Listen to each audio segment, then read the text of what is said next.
Hey, my name is Roxanne, and I wanted to share something with you guys. Something incredible has happened to me recently, and as it normally happens, it started from heartbreak. And yeah, so I went through this breakup, and on paper, it was a breakup, yes. But what actually happened was a huge loss of identity.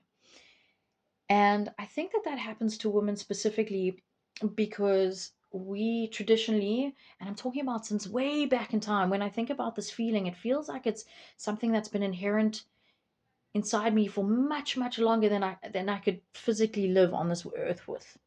I feel like it's almost like a magical power that we have as females to be able to connect with each other that we've probably been doing with each other since the beginning of time.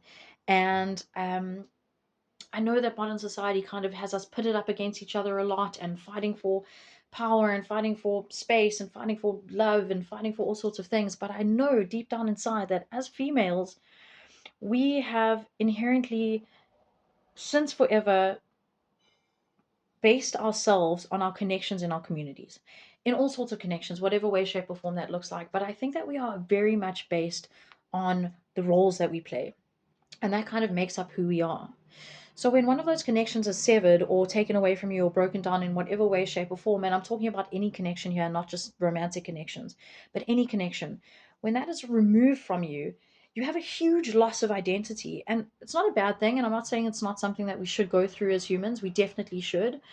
Um, but it's a weird thing because society says to you, okay, now is the time to get super introspective. Now is the time for you to look inside yourself. Now you become the main priority. Nothing else exists. Go inside yourself, look harder, find out what it is that you're missing. And I understand that because all of this, on one hand, means that yes, you are not a whole version of yourself yet. But on the other hand, it's almost like our purpose on this planet as females specifically, I don't think that males are sort of wired like this 100%. I think that they're geared towards being islands, they're geared towards being sole providers. um they're much more able to understand themselves um from an isolated space, whereas I think females work in the opposite manner. I think that we definitely hold the huge chunks of our identity based on the way that we connect with the things and the people around us. So this all happens, and I go through this thing, and this big breakdown happens, and I'm like, "Ah, I keep looking inside. Everyone's telling me I need to look inside, but there's nothing there. There's a huge void because now a part of the thing that I thought was me is now gone. And it doesn't mean that I'm not me anymore and I don't exist and whatever, but there's a huge void here. There's nothing to look at. I can look as deep inside of that as I want to, but there's nothing to look at. And that is ridiculously scary. During this time, something amazing happens, right? And keeping in mind that I've always considered myself a female who gets on better with males because I grew up in male dominated environments. I've always thought my connection to females, I was like, girls, whatever. But so I've always identified more with the male energy. Um, and I've come to find out that that's not true at all. And when I kind of allowed that space to take hold of me and just lean into it, I was like, oh my God, this is so intense. We have been doing something with each other for so many thousands of years that maybe we just don't recognize. And it's one of the most beautiful things I've ever experienced. At 37 years old, I got the gift of being able to experience this. And now I'm like, I want to hold on to that and I want to help other women be able to do that for each other. And it's not even hard. It's like something we're like very, very capable of doing without even trying. Um, so this thing happens where women from my life come together randomly. These are some women that I talk to every single day, other women that I haven't spoken to for years, everyone all over the globe going through their own thing, going through their own lives, doing their own stuff, different calibers. All of a sudden, they pitch up on my phone. And for the whole time, the 3.5 weeks that I was going through this, they were available 24 hours, 7 days a week. And the most amazing thing happens where nobody, no one female in that group of 18 girls had to put down their stuff in order for me to heal or feel seen. It was literally a case of us connecting and us identifying that this is where this is what you're going through, and I understand that because on some level I've gone through that, and not going, okay, I'm going to put myself down so that I can hold space for you so you can feel safe right now. Not that at all. Just a constant flow of communication and going, Show up however you are today. It doesn't even matter. If yesterday you were strong and today you're weak and 3 days from now you're gonna be looping and you're gonna be weak again, it doesn't matter. Show up however the fuck you feel like it right now.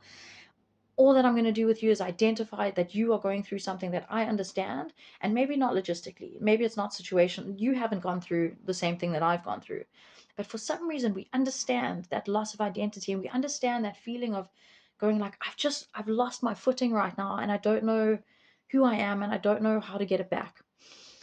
And it's just a case of talking it through, talking it through, talking it through. At no time during this 3.5 weeks, which I find absolutely amazing, at no time during this time did any one of those girls say to me, okay, the next thing you have to do is tomorrow you have to go on a 20K hike. And then we're probably going to do a cacao ceremony. And then we're going to do ayahuasca. And then we're going to eat a lot of kale. And we're going to go hiking and camping for 5 days. That's what we're going to do to make you feel better. No solid strategy for advice was given to me during this time. The only thing was a constant openness to receive me however the fuck I was in that moment and go, I see your pain. I know it because I've gone through this. This is what it looked like for me. What does it look like for you? And just going into it, the darkness of it, the light of it. It was the most amazing experience I've ever had. It showed me 100% that we are not healers. I don't have any qualification. I'm not a scientist. I'm not a psychologist. I'm not some sort of pseudo healer that studied all of the plant medicines in the world. None of the girls in this 18 girl group were, but we all managed to heal each other and ourselves just from pure communication and not needing to show up in any sort of way, but just to be truly who you were in that moment all day for 3.5 weeks. And I think it's amazing and I think it's a magical thing. And so this has given birth to the idea of the Phoenix Foundation. And what that is for me is just a platform. Essentially, I wanted to start off as a platform and it's eventually to evolve into a physical space. Not a retreat, it's not a health and wellness gig. But I wanted to start off as a platform. And even if it's like something as simple as a WhatsApp group where you can have a bunch of girls who just understand what it's like to be alive and to lose yourself sometimes. And you could just be like posting on that group, oh, guys, I'm feeling really anxious today, or I'm feeling really sad, or, I just realized I'm still in love with someone I shouldn't be in love with, or I'm just grappling with the idea of where does self-respect come in and where does the loss of something come in, or whatever's going on for you at that time. And you can just drop a message, and any other girl who's available at that time can be like, cool, do you want to jump on a call? Or let's go into a private thread and just like hash this out and talk it out, because I can guarantee you just a little bit of communication goes a long way. And I think for girls, it's such a huge thing. We just need to talk about how we feel. We don't need anyone to fix it. I think the male stance in this always is like, okay, you've told me what's wrong. How do I fix this? But that doesn't happen with females. We don't try and fix each other.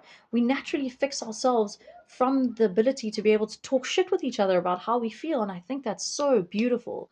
And it doesn't take a degree or immense amounts of studying. It's just something that we inherently do. So I'd love the platform to start off like that and then for it to evolve. I think the coming together of the right kind of woman, or the women who will benefit from the space or have something to give back, will bring their energy into it and it will evolve into what it needs to be. My idea, my vision for the long term for the center is that it's a safe space, that there is no program. There will be stuff on offer, healthy activities for us to do, to take up time and whatever. But I think it's a case of any woman being able to arrive in whatever state she's in. If you arrive and you have to go and cry in your room for 4 days, that's fine. We'll bring you a glass of water. If you arrive and you need to just talk shit for 24 hours, somebody's going to sit there and listen and talk back with you. Not talk at you, just talk back with you until you're ready to stop talking.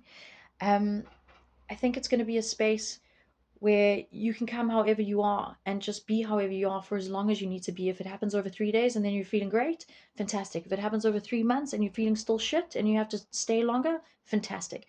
I think the only thing is that I would love us to be able to get together once a day to share a meal.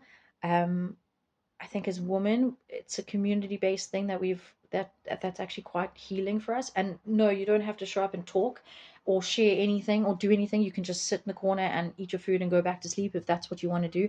It doesn't matter. But the space is going to be available for you when you are ready. And that day that you take that first step and go, okay, today I'm going to wash my hair. And then maybe tomorrow I'm going to go outside and offer to help in the garden or whatever the case is. We're ready for you, you know, we're ready to have you. So yeah, I'm kind of feeling like that's what the Phoenix Foundation looks like. And I just think it's such an amazing thing that we really should tap into as females, just to be able to hold space and like show essentially what is unconditional love for each other, in a world that's for the last, I don't know, 10, 15, 20 years had us pitted against each other, had us fighting for our positions with each other. And yeah, I think if you drop that and realize how powerful we are as a unit, everything changes. We actually get to heal ourselves through the connection with each other for ourselves, which I think is a really beautiful thing.